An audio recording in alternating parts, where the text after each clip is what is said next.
আমি পদ্মজা, ইলমা বেহরোজ। পর্ব ৯। আবুল জাহেদকে আহত অবস্থায় দেখে সবাই চমকে উঠল। কপাল বেয়ে তার রক্ত ঝরছে। একজন দৌড়ে গেল বাড়ির ভেতর ফার্স্ট এইড বক্স আনতে। লিখন কিছু সময়ের জন্য থমকাল। আবুল জাহেদের কপাল ব্যান্ডেজ করার পর তাকে একটা চেয়ারে বসতে দেয়া হল। হেমলতা লাঠিতে এক হাতের ভর দিয়ে স্বাভাবিকভাবে দাঁড়িয়ে আছেন। লিখন প্রশ্ন করল, কি হয়েছিল? আপনি উনাকে আঘাত করলেন কেন? হেমলতা বললেন, এই অসভ্য লোক আজ ৪ দিন ধরে মাঝরাতে এখানে ঘুরঘুর করে। তার উদ্দেশ্য খারাপ। লিখন আর চোখে পদ্মজাকে দেখল। এরপর আবুল জাহেদকে প্রশ্ন করল, উনি যা বলছেন সত্যি? আবুল জাহেদ গমগম করে উঠল, আমি আজই প্রথম এসেছি এখানে। ঘুম আসছে না, তাই হাঁটতে হাঁটতে এদিক চলে এসেছি। হুট করেই উনি আক্রমণ করে বসলেন। হেমলতা প্রতিবাদ করেন দৃঢ় স্বরে, মিথ্যে বলবেন না একদম। আবুল জাহেদ কিছুতেই তার উদ্দেশ্য স্বীকার করল না। তর্কে তর্কে ভোরের আলো ফুটল। হেমলতা কঠিন করে জানিয়ে দিয়েছেন আজই এই বাড়ি ছাড়তে হবে। হেমলতার সিদ্ধান্ত শুনে দলটির মধ্যে আতঙ্ক ছড়িয়ে পড়ল। তীরে এসে নৌকা ডুবতে কিভাবে দেয়া যায়? সিনেমার শেষ অংশটুকু বাকি। শর্ত অনুযায়ী আরও 10 দিন আছে। দলের একজন বয়স্ক অভিনেতা এই সিদ্ধান্তের প্রতিবাদ করলে হেমলতা জবাব দিলেন, আমার 3টা মেয়ের নিরাপত্তা দিতে পারবেন? একটা পুরুষ মানুষ রাতের আধারে যুবতী মেয়েদের ঘরের পাশ দিয়ে ঘুরঘুর করবে কেন? কিসের ভিত্তিতে? হেমলতা সবাইকে এড়িয়ে লাহারি ঘরে ঢুকেন। এদের সাথে তর্ক করে শুধু সময়ই নষ্ট হবে। আবুল জাহেদের ধূর্ত চাহনি তার নজরে এসেছে বারংবার। প্রথম রাতে পায়ের আওয়াজ শুনে চিনতে পারেননি।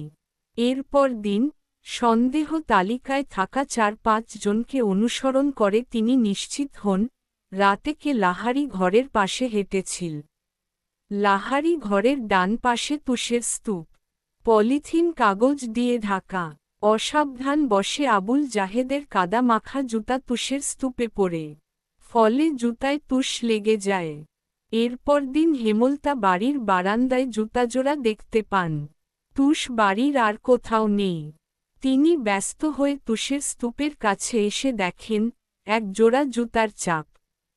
সেই জুতা যখন আবুল জাহেদ পরল তিনি পুরোপুরিভাবে নিশ্চিত হন। শুটিং দলটার মধ্যে একটা হাহাকার লেগে গেল। বেশ কিছুক্ষণ নিজেদের মধ্যে আলোচনা চলল। এরপর সবাই মোরশেদকে ধরল। বিনিময়ে তারা আরও টাকা দিতে রাজি। হেমলতার ধমকের ভারে তখন চুপ হয়ে গেলেও টাকার কথা শুনে মোরশেদের চোখ দুটি জ্বলজ্বল করে উঠল। ঘরে এসে হেমলতার সাথে ধুন্ধুমার ঝগড়া লাগিয়ে দিলেন। হেমলতা কিছুতেই রাজি হননি। সেই অবধি তিনি নিজের সিদ্ধান্তে অনড় থাকতে পারলেন না। দলের কিছু ভালো মানুষের অনুরোধ ফেলতে গিয়ে তিনি অস্বস্তি বোধ করছিলেন। 10 দিনের বদলে 5 দিনের সময় দেন। হেমলতা স্বস্তিতে নিঃশ্বাস ফেলেন। ভাগ্যিস কোনো ঘটনা ঘটার আগে ব্যাপারটা খোলাসা হয়েছে।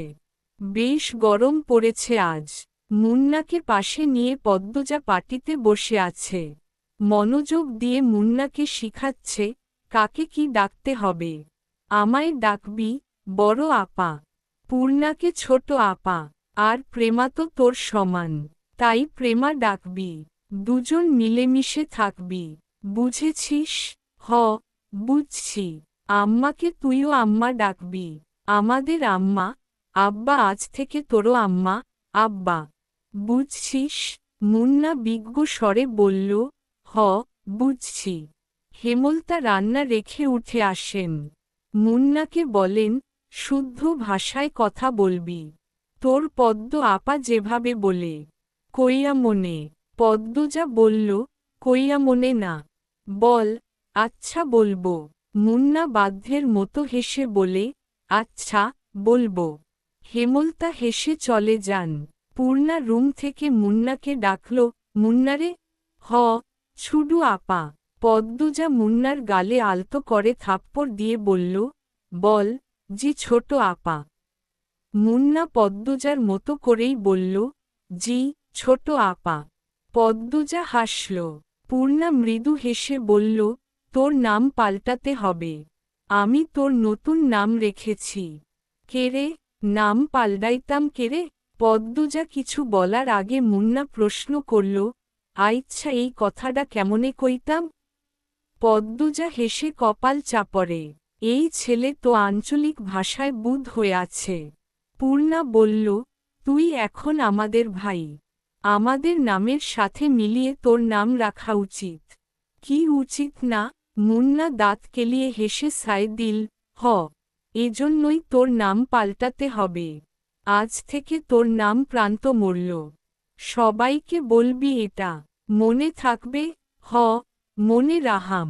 বল, আচ্ছা মনে রাখব। আচ্ছা, মনে রাখব। দুপুর গড়াতেই হাজেরা আসল। সাথে নিয়ে এসেছে বানোয়াট গল্প আর বিলাপ। ইশারা, ইঙ্গিতে সে লাউ চাইছে।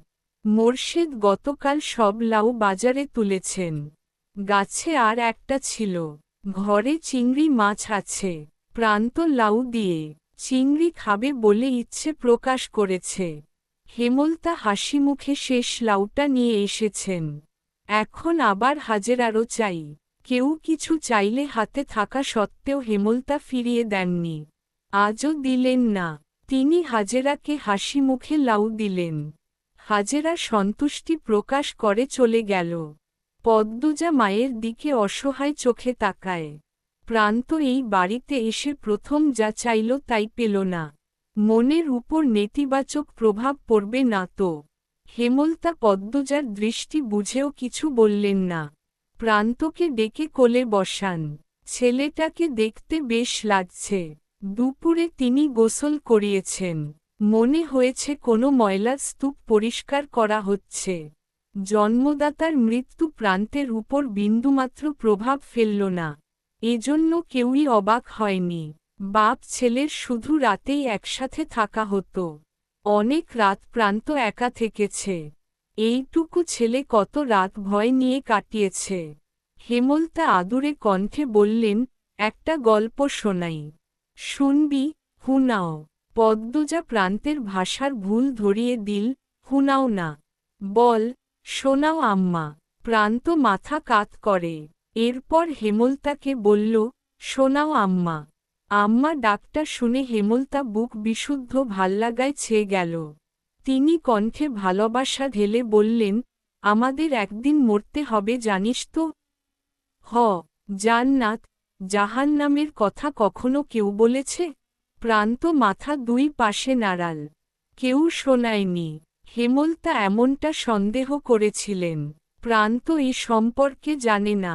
তিনি ধৈর্য নিয়ে সুন্দর করে জান্নাত, জাহান্নামের বর্ণনা দিলেন। জান্নাতের বর্ণনা শুনে প্রান্তের চোখ দুটি জ্বলজ্বল করে উঠল। প্রশ্ন করল হাজারটা। হেমলতাকে জানায়, সে জান্নাতে যেতে চায়, জাহান্নামে যেতে চায় না। হেমলতা বললেন, আচ্ছা, এখন গল্পটা বলি। মন দিয়ে শুনবি। প্রান্ত মাথা কাত করে হ্যাঁ সূচক সম্মতি দিল। হেমলতা বলতে শুরু করেন, একজন মহিলা একা থাকত বাড়িতে। না, দুটি ছেলেমেয়ে আছে। খুব ছোট ছোট। খুব অভাব তাদের। ছোট একটা জায়গায় মাটির ঘর। ঘরের সামনে শখ করে একটা লাউ চারা লাগায়। লাউ গাছ বড় হয়। লাউ পাতা হয় অনেক। এই লাউ পাতা দিয়ে দিন চলে তার। কখনো সিদ্ধ করে খায়। নুন, মরিচ পেলে শাক রেঁধে খায়। তো একদিন একজন ভিক্ষুক মহিলা আসল। ভিক্ষুক মহিলাটি খায় না 2 দিন ধরে। লাউ গাছে লাউ পাতা দেখে খেতে ইচ্ছে করে।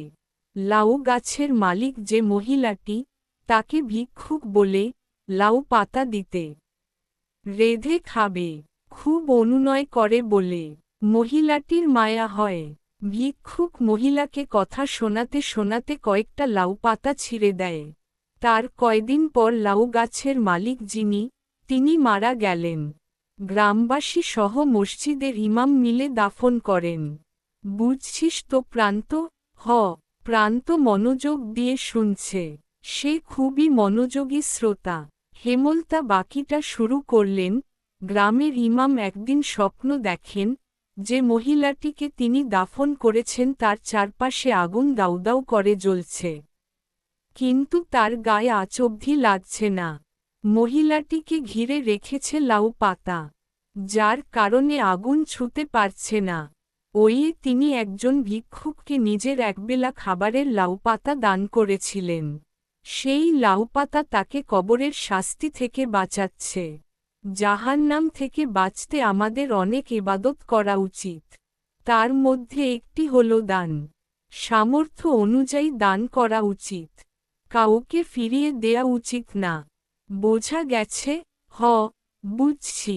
আমি দান করাম। করবি। অনেক বড় হবি জীবনে। আর অনেক দান খয়রাত করবি।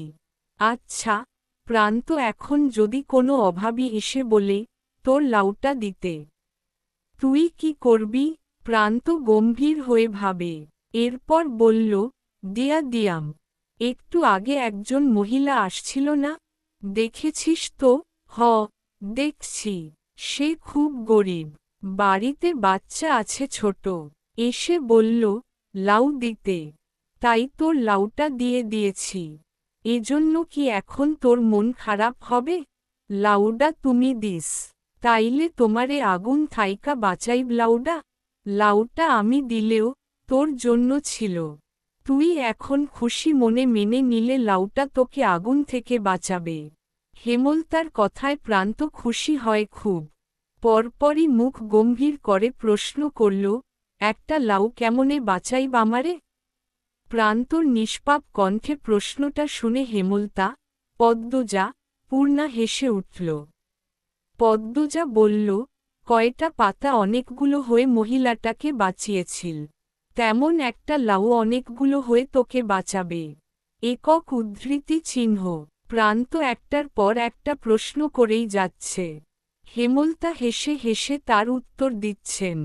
পদ্মজার হুট করেই প্রান্তের থেকে চোখ সরে হেমলতার উপর পড়ে। মা হাসলে সন্তানদের বুকে যে আনন্দের ঢেউ উঠে তা কি জানেন? পদ্মজার আদর্শ তার মা। সে তার মায়ের মতো হতে চায়। 5 দিন শেষ। শুটিং দলের মধ্যে খুব ব্যস্ততা। সবকিছু গুছানো হচ্ছে। 5 দিনে তাড়াহুড়ো করে শুট শেষ করা হয়েছে। লিখন উঠানে চেয়ার নিয়ে বসে আছে। চিত্রা এসে তার পাশে বসল। কাশির মতো শব্দ করল লিখনের মনোযোগ পেতে। লিখন তাকালো। ম্লানমুখে প্রশ্ন করল, সব গুছানো শেষ? একক উদ্ধৃতি চিহ্ন। শেষ। তুমি তো কিছুই গুছাওনি। বিকেলে রওনা দেব। আমার আর কি আছে গুছানোর? দুপুরেই শেষ করে ফেলব। মন খারাপ? লিখন কিছু বলল না। লাহারি ঘরের দিকে তাকালো। দৃষ্টিতে শূন্যতা। কিছু ফেলে যাওয়ার বেদনা। বুকের বাপাশে চিনচিন করা ব্যথা। চিত্রা হাত ঘড়ি পড়তে পড়তে বলল, ছোট বোনের সমান বলে ঠোঁট বাঁকিয়েছিলে, এখন তার প্রেমেই পড়লে। লিখন কিছু বলল না। দীর্ঘ নিঃশ্বাস ছাড়ল। চিত্রা বলল, পদ্মজা কিন্তু অনেক বড়ই। আগামী মাসে ওর 17 হবে শুনেছি। এই গ্রামে 17 বছর বয়সী অবিবাহিত মেয়ে হাতে গোনা কয়টা? পদ্মজার শ্রেণীর বেশিরভাগ মেয়ে বিবাহিত, আর খুব কম মেয়ে পড়ে। চিত্রার কথা অগ্রাহ্য করে লিখন বলল, তোমার বিয়েটা কবে হচ্ছে? বছরের শেষ দিকে, সব ঠিকঠাক থাকলে, আর ভগবান চাইলে, কিছুক্ষণের মধ্যে সবাই ঢাকা রওনা দেবে।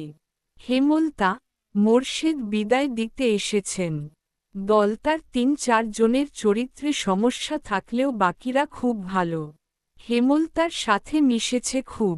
নিজের বাড়ি মনে করে থেকেছে। বাড়ির দেখাশোনা করেছে। লিখন হেমলতার আড়ালে একটি সাহসিকতার কাজ করে ফেলল। ব্যস্ত পায়ে লাহারি ঘরে আসল। বারান্দায় বসেছিল পদ্মজা। লিখনকে দেখে ভয়ে তার বুক কেঁপে উঠল। পদ্মজাকে কিছু বলতে দিল না লিখন। সে দ্রুত বারান্দায় উঠে পদ্মজার হাতে একটা চিঠি গুজে দিয়ে জায়গা ত্যাগ করল। পদ্মজা অনবরত কাঁপতে থাকে। পূর্ণা চৌকি থেকে ব্যাপারটা খেয়াল করেছে। সে হতভম্ব। ধীর পায়ে হেঁটে আসে। পদ্মজার সারা শরীর বেয়ে ঘাম ছুটছে। হিতাহিত জ্ঞান শূন্য হয়ে পড়ে। হাত থেকে চিঠি পড়ে যায়। পূর্ণা কুড়িয়ে নিল। পদ্মজার গলা শুকিয়ে কাঠ। হেমলতা এসে দেখেন পদ্মজা হাঁটুতে থুতনি ঠেকিয়ে বসে আছে। কেমন দেখাচ্ছে যেন। তিনি উদ্বিগ্ন হয়ে প্রশ্ন করলে, পদ্ম, শরীর খারাপ? মায়ের কণ্ঠ শুনে পদ্মজা ভয় পেল।